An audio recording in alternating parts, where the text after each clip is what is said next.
يا أيها المزمل قم الليل إلا قليلا نصفه أو انقص منه قليلا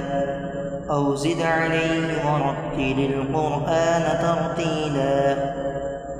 إنا سنلقي عليك قولا ثقيلا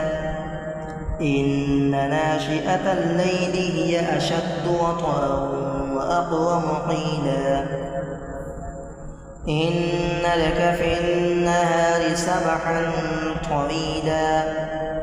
واذكر اسم ربك وتبتل إليه تبتيلا ورب المشرق والمغرب لا إله إلا هو فاتخذه وكيلا واصبر على ما يقولون واهجرهم هجرا جميلا وذرني والمكذبين أولي النعمة ومهلهم قليلا إن لدينا أنكالا وجحيما وطعاما ذا غصة وعذابا أليما يوم ترجف الأرض والجبال وكانت الجبال كثيبا مهيلا إنا أرسلنا إليكم رسولا شاهدا عليكم كما أرسلنا إلى فرعون رسولا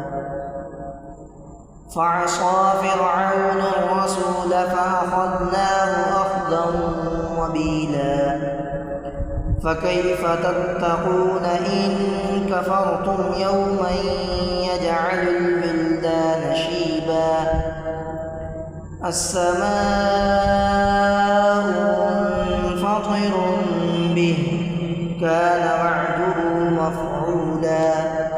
إن هذه تذكرة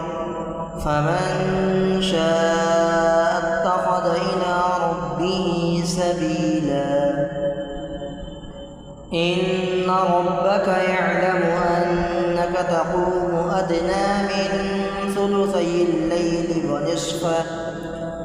ونصفه وثلثه وطائفة من الذين معك والله يقدر الليل والنهار علم أن لن تحصوه فتاب عليكم فاقرؤوا ما تيسر من القرآن علم أن سيكون منكم مرضى وآخرون يضربون في الأرض يبتغون من فضل الله وآخرون يقاتلون في سبيل الله فاقرؤوا ما تيسر منه